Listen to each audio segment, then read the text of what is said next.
chaos and violence of the collapse of the Russian and Austro-Hungarian empires at the end of World War I, new states are being born and armies are on the march. Kiev is at the center of the tragedy, as armies of Ukrainian and Polish nationalists, Bolshevik revolutionaries, and White Russian counter-revolutionaries struggle for control of the territory of modern Ukraine.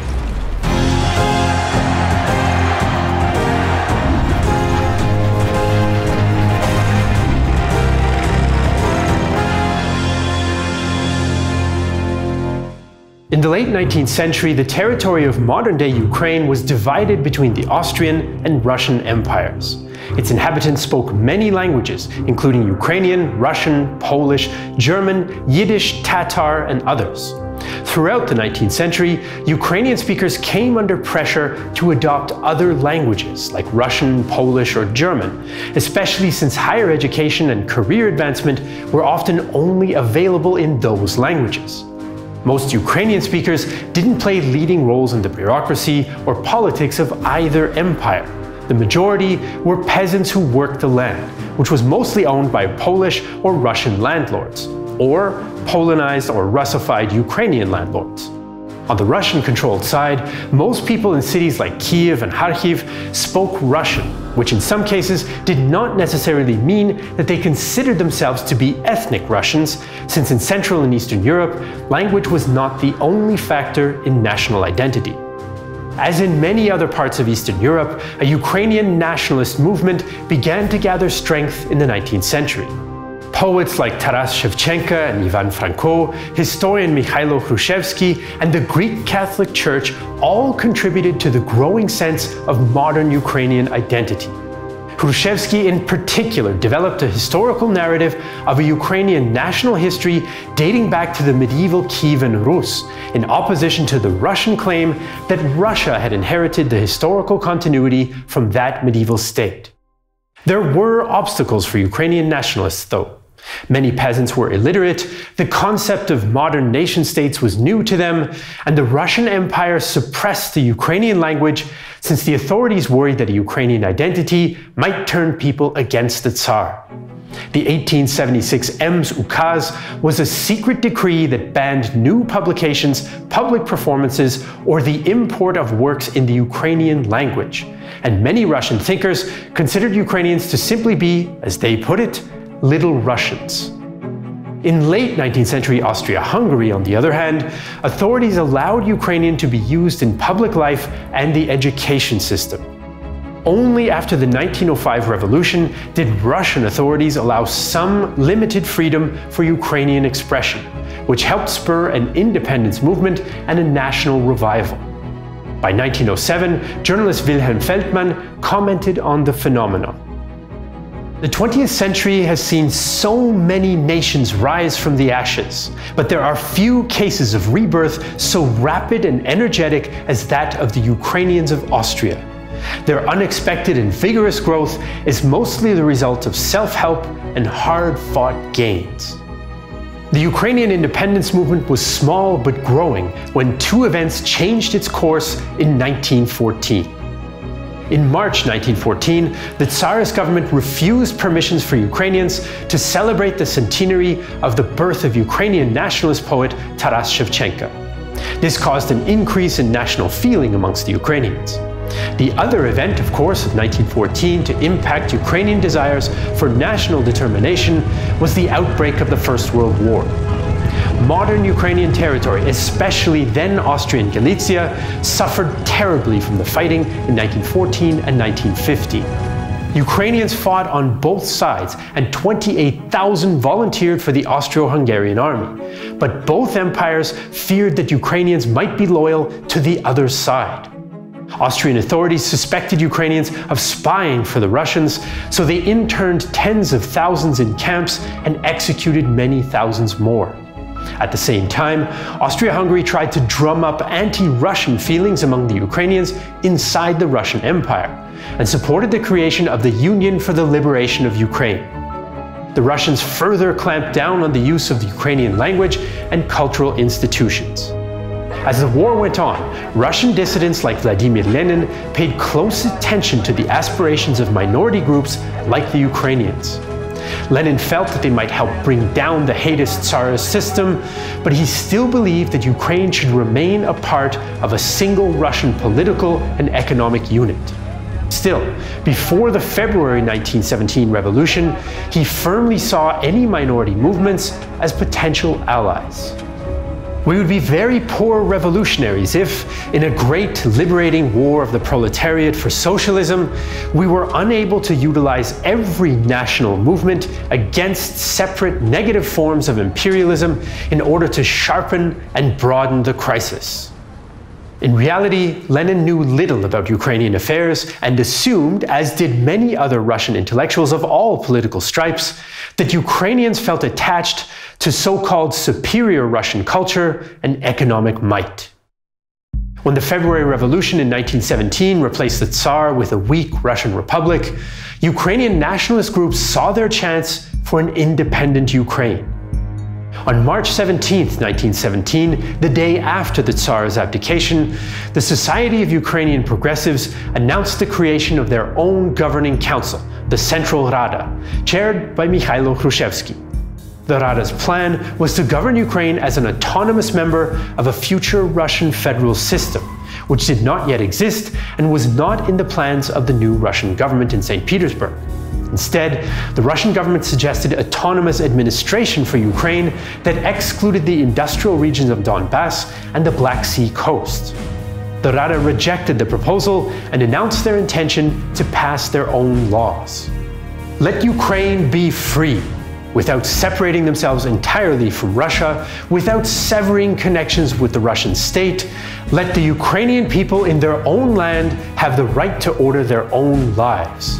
Let law and order in Ukraine be given by the all-national Ukrainian parliament elected by universal, equal, direct and secret suffrage. From this day forth, we shall direct our own lives. In the ensuing Russia-wide elections, which were dominated by the question of land reform, the Ukrainian Socialist Revolutionary Party gained a convincing victory with majority peasant support. Although the UPSR was allied with the Russian Socialist Revolutionary Party, they wanted an independent path for Ukraine. At the Kharkiv Peasants' Congress in May 1917, a UPSR delegate referenced the Ukrainian Cossack state's 17th century fight against the Polish lords. 300 years ago, we rose up against the Pans and took everything into our hands. We lived prosperously and free. Schools developed. Ukraine was an enlightened region, and from us, learned people went to Muscovy. And what do we see now? 13 literates in 100 people.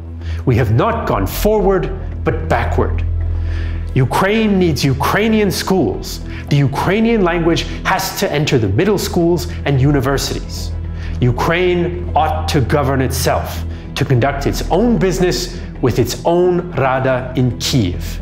But not all people living in Ukraine supported independence and national development. In urban areas, there were far more Poles, Russians, and Jews who mostly opposed the nationalist movement. Only 10% of city votes went to pro-Ukrainian parties. The Bolsheviks voiced ambiguous support for the Ukrainian cause in an attempt to win over voters, but they only received about 5% support in Ukraine. Few Ukrainians voted for the Bolsheviks in the short-lived Russian Republic, but once the Bolsheviks seized power in October 1917, their approach to Ukraine began to change from theory to practice. Since the Bolsheviks seemed sympathetic to the Ukrainian movement, troops loyal to the Rada at first helped Lenin during the revolution. But the relationship soon soured, because as soon as Lenin took power, he moved to a more centralized policy. He spoke of the, quote, socio-economic unity of Russia and argued that self-determination should not weaken the unity of the proletariat. Unconditional recognition of the struggle for freedom of self-determination does not at all obligate us to support every demand for national self-determination. We ought always and unconditionally to strive for a very close union of the proletariat of all nationalities, and only in exceptional cases can we accept the creation of a new class state or the substitution of full political unity of the state by a weaker federal union. fellow Bolshevik Joseph Stalin opposed significant autonomy for Ukrainians and other peoples in the former Russian Empire, since he feared that those regions might come under imperialist influence. We are against the separation of the border regions from Russia, since separation would here involve imperialist servitude for the border regions, thus undermining the revolutionary power of Russia and strengthening the position of imperialism. As the Bolsheviks' violent takeover became clear, the Rada changed its position. On November 6, 1917, the council declared itself opposed to the October Revolution and vowed to defend itself, which it did during a Bolshevik-inspired uprising in Kiev the very next week. On the 19th, the Rada declared the creation of the Ukrainian People's Republic, or UPR, but it also said that it did not want complete separation from Russia and was willing to become a part of a future Russian federal system.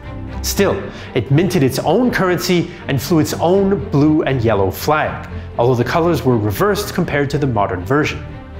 The Bolshevik reaction came on December 16th. Lenin sent the Ukrainian government an ultimatum. He recognized the right of the Ukrainian People's Republic to exist, but also accused it of, quote, a two-faced bourgeois policy and assisting anti-revolutionary forces. Lenin also demanded security guarantees, which included supporting the Red Army. If the Ukrainians did not agree in 48 hours, there would be war. The UPR refused to comply. It is impossible to recognize simultaneously the right of a people to self-determination, including separation, and at the same time to infringe roughly on that right by imposing on the people in question a certain type of government. On the territory of the Ukrainian People's Republic, all power belongs to Ukrainian democracy, and therefore any attempt to overthrow that power by force will be met by force. The Bolsheviks responded by pulling their forces back to the eastern Ukrainian city of Kharkiv and establishing a Ukrainian Socialist Republic, which they claimed was the legitimate government of the country. In late December, they launched an offensive on Kiev, which included some Ukrainian peasants who supported the Bolsheviks' more radical ideology. Pro-Bolshevik uprisings broke out in some cities, and in January and February 1918, the Red Army captured Odessa, Mykolaiv, Dnipro, and Kiev. The Rada government fled to Zhytomyr, but the UPR had been defeated.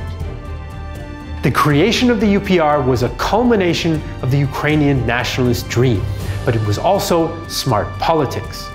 As an independent state, it could enter into treaties with other powers, and in 1918, Germany and Austria-Hungary were looking for deals in Eastern Europe. Ukraine had long been considered the breadbasket of Europe because of its fertile soil and high grain yields. By 1918, the Allied blockade of Germany and Austria-Hungary, as well as their own economic mismanagement, meant that the two Central Powers faced extreme shortages of food and hundreds of thousands had died of starvation. So they recognized the UPR and struck a deal. The UPR would provide 100,000 train car loads of grain and seed oils, and the Central Powers granted the Ukrainians the city of Helm.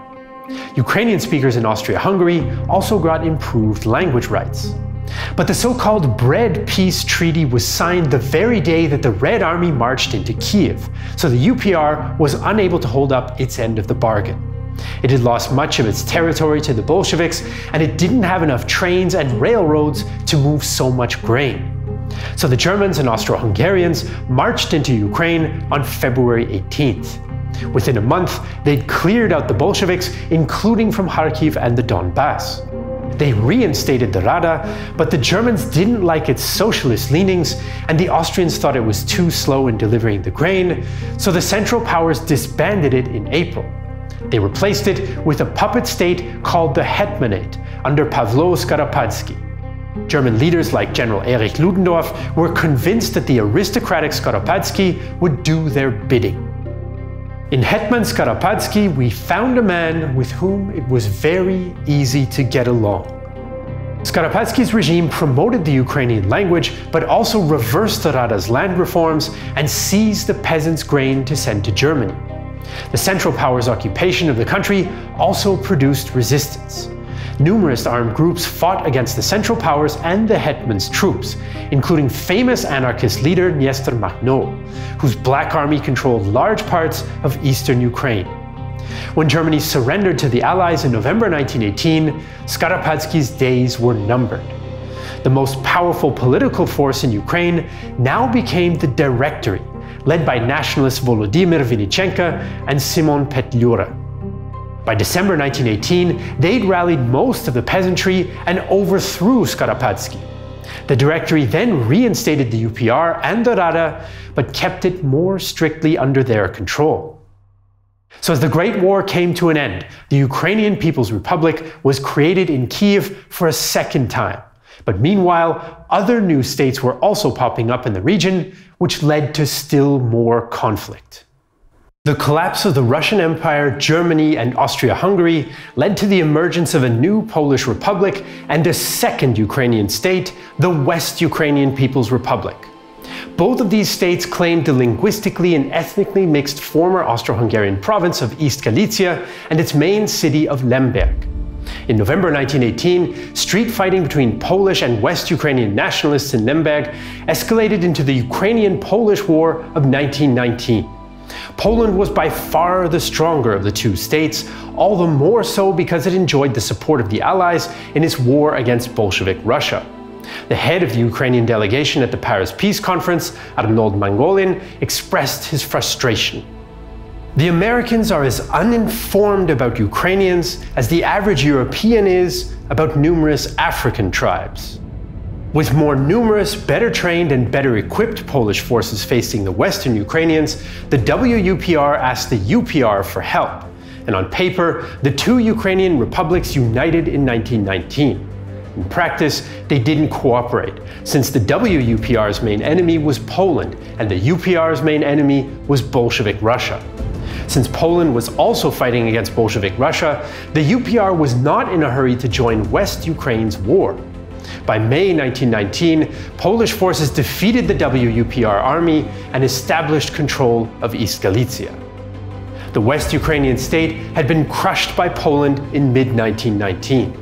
Meanwhile, the Kiev-based UPR was still fragile after being re-established by the Directory, when the front lines of the Russian Civil War arrived on Ukrainian soil.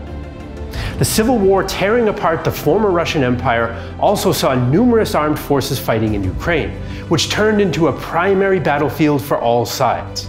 There were Bolshevik revolutionaries, white counter-revolutionaries, anarchists, peasant movements, and Allied intervention forces. Bolshevik leadership was divided on where to concentrate its forces in late 1918 and early 1919. They did launch an offensive to recapture Kharkiv and re-establish the Ukrainian Socialist Republic, and they also hoped that by advancing in Ukraine, they might be able to open a corridor to support the struggling Hungarian Soviet Republic. Red Army commander Vladimir Antonov-Ovseyenko was so frustrated at the lack of reinforcements for his offensive against Kharkiv that he went above his superior's head to Lenin directly. Vladimir Ilyich, they called to us from Ukraine. The workers everywhere welcomed the Bolsheviks. They cursed the Radists. But the Radists triumph thanks to our inaction and are being quickly organized. In such circumstances, I have resolved to go forward. At the moment, with our naked hands and with courage, it is possible to take what later will have to be taken with bloodshed. Antonov-Ovseyenko also pushed Lenin to allow a separate Ukrainian Communist Party to announce itself before the invasion to add legitimacy to Bolshevik aspirations in Ukraine. Eventually, Lenin did allow the Ukrainian Party to be announced before the invasion began in December 1918. The Red Army took Kharkiv in January, Kiev in February, and clashed with French and Greek troops who'd entered southern Ukraine, only to leave again in April 1919. Once again, the Bolsheviks formed a new state, the Ukrainian Socialist Soviet Republic. Bolshevik forces now began to implement land collectivization, often earning the ire of peasants who resented communal ownership. But once again, this state would not last long either. The anti-revolutionary White Russian Army burst out of southern Russia in May 1919 and marched into Ukraine. General Anton Denikin's troops took Kharkiv and Donbass in July, and most of the rest of the country in August. And they planned to keep Ukraine as part of a reformed Russian Empire if they could win the civil war. As rival armies marched across Ukraine, terror often came in their wake. Much of this was directed against the Jewish population of the region, who often faced persecution from all sides. Between 1918 and 1920, there were an estimated 1,500 anti-Semitic pogroms in Ukraine. Much of the killing was done by the White Russian Army and the forces of Ukrainian nationalists, but the Red Army and Polish Army also participated to a lesser extent. Both the Directory and the Whites associated local Jewish populations with Bolshevism, with deadly consequences. More than 100,000 Jews living in Ukraine were killed during this period. Civil war had already devastated Ukraine when the White Russians conquered most of the country in summer 1919, and the future of an independent Ukraine looked bleak. The only certainty was more war. In late 1919, the Red Army won a resounding victory over the Whites and once again began to push south into Ukraine. Red forces occupied Kiev for the third time in December and expelled the last Whites from Crimea in 1920. But unpopular Bolshevik land policies and political terror soon turned many Ukrainian peasants against them. Ukrainian communist Volodymyr Zatonsky later recalled how many peasants wanted a socialist society, but without the type of communism that the party was forcing upon them. We submitted ourselves to elements of the peasantry who, although very much sympathetic to Bolshevism, were nonetheless very suspicious, to say the least, of communism. Previously, the Bolsheviks had said, "Arm yourself, beat the landlord and seize his land." The communists now say, "Give the state your bread, subject yourselves to discipline, give us your weapons." It is no surprise that they turned against us with almost the same ferocity with which they had risen up against the Hetman and Petlura. To add to the destruction in Ukraine, in spring 1920 the Polish-Soviet War boiled over when Polish forces attacked the Red Army and advanced all the way to Kiev. Ukraine's Simen Petlura, who had fled to Poland after his defeat by the Red Army, led his few remaining Ukrainian troops alongside the Poles. Petlura's support for the Polish state that had defeated the West Ukrainians caused great resentment among some other Ukrainian leaders, like former Directory member and socialist Vinichenko. Petlura is an unhealthily ambitious maniac, soaked up to his ears in the blood of pogromized Jewry, politically illiterate, a pernicious and filthy gladiator slave of the Entente. But Polish success in Ukraine was short-lived. The Red Army launched a counter-offensive in June 1920, retook Kiev, and pushed the Poles all the way back to Warsaw. The resulting peace treaty in 1921 left most of today's western Ukraine in Poland, and the rest under the control of Bolshevik Russia. Lenin now hoped to attract the Ukrainian people to his cause, and did not repeat the intense Russification policies of the previous Ukrainian Socialist Soviet Republic, at least for a while. He allowed a degree of Ukrainian national identity to be expressed as long as this was tied closely to international socialism. He also renewed his contradictory approach to self-determination. He officially allowed the recognized Ukrainian Soviet government to secede from Russia if it wished, but vehemently advised against it. We are opponents of national animosity, national differences, national peculiarities. We are internationalists. We strive for a close union and complete amalgamation of all workers and peasants of all nations of the world in one world Soviet Republic. Stalin, on the other hand, had more practical concerns about Ukraine's strategic value. Central Russia, that hearth of world revolution, cannot hold out long without the assistance of border regions which abound in raw materials, fuel, and foodstuffs. It didn't take long for even the paper autonomy of the Ukrainian Communist Party to disappear. The Red Army absorbed the armed Ukrainian communist units in May 1920, and the party's Central Committee took over the administration of Ukraine and abolished the Ukrainian Foreign Ministry. The Russian Communist Party justified its decision this way. The foreign policy of Ukraine has not and cannot have any interests different from Russia, which is just such a proletarian state as Ukraine. The heroic struggle of Russia in full union with Ukraine on all fronts against domestic and foreign imperialists is now giving place to an equally united diplomatic front. In 1922, Soviet Ukraine became one of the 4 founding republics of the USSR, along with Russia, Belarus, and the Transcaucasian Federative Republic. In theory, these republics had the right to secede from the Union, but not in practice. Paul Kubitschek described the transformation of Ukraine from 1917 to 1922. Communism created a new economic and social order, and instead of a political system in which one person ruled with the assistance of a secret police and a giant, unwieldy bureaucracy, the Bolsheviks established a political system in which one party ruled with the assistance of a secret police and a giant, unwieldy bureaucracy. Ukraine emerged from war, chaos, and famine in 1922 without an independent state, despite multiple attempts at gaining their independence. Well over 1 million inhabitants of Ukraine had died. Only in 1991 would Ukraine leave the Soviet Union and establish an independent republic, readopting the yellow and blue flag outlawed for more than 70 years.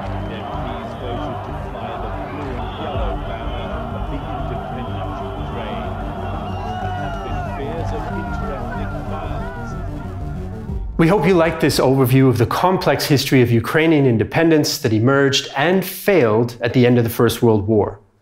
Of course, a tragic chapter in Ukrainian history is unfolding right now before our eyes with Russia's invasion of Ukraine.